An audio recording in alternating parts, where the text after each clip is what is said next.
Most passive income gurus are selling you a dream that died 5 years ago. If you think you can just set it and forget it in 2026, you've already lost your investment.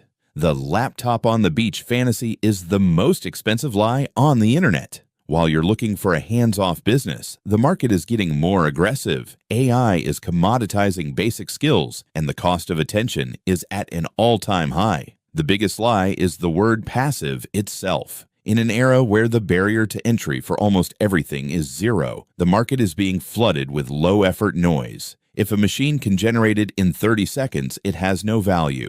If it's easy for you to launch, it's just as easy for 10,000 others to copy you tomorrow. Most people aren't building passive income. They're building high-stress, low-margin jobs that they can't quit because they don't own a competitive moat.